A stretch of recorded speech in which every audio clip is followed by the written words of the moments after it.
Property rights বলে যেটাকে আজকালকার দিনে, সেটা বাংলার। তারপর আপনারা জানেন যে কোনো জিনিসকে আপনি যদি রূপান্তরিত করেন তখন ভ্যালু এডিশন বলে একটা ব্যাপার হয়, তাই না? মানে আপনি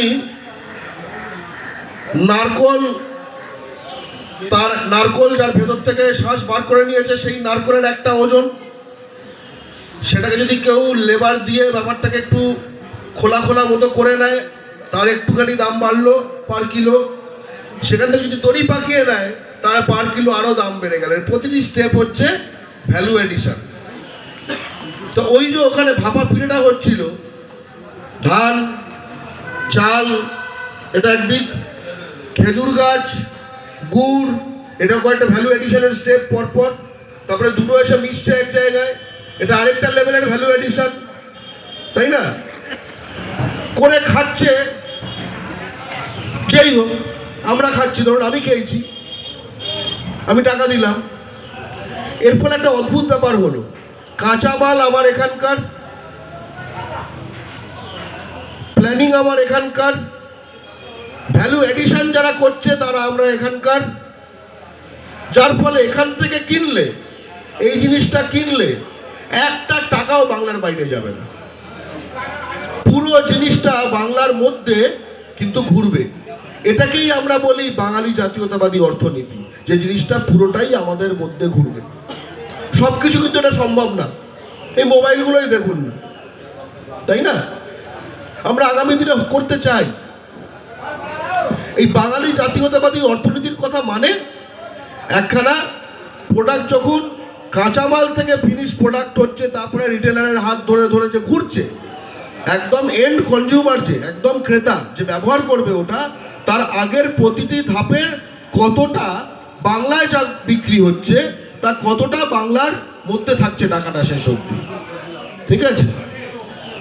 যত বেশি থাকবে তত আমরা সমৃদ্ধ হব, আর যত কম থাকবে তত আমরা স্লেভ বাজারে পরিণত হব। শুধু আমরা পকেট থেকে বার করব, পকেটে ঢুকবে কম, তাই না?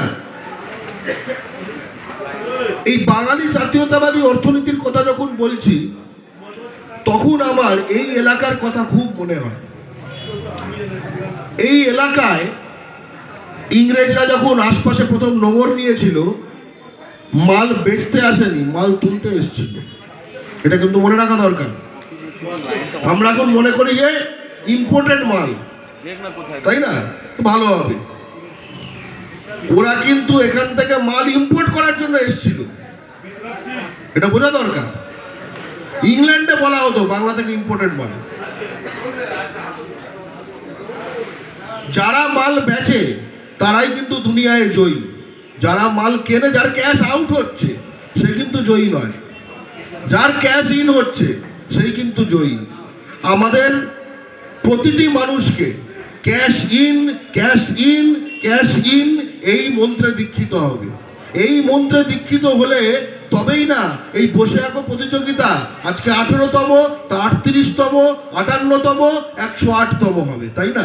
তবেই তো হবে, তবেই তো হবে। এবং যুব সমাজকেও, আপনাদের সন্তানদের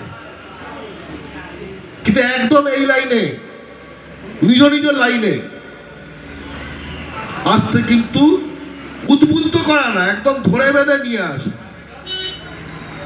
ফেসবুক থেকে বেশি বুঝে গেছে এই বাস্তবের দুনিয়ায় কিন্তু যে শিক্ষাগুলো, এর থেকে বড় ইউনিভার্সিটি আর নেই। এর থেকে বড় কোনো ইউনিভার্সিটি কলেজ আছে পৃথিবীতে? স্কুল আছে?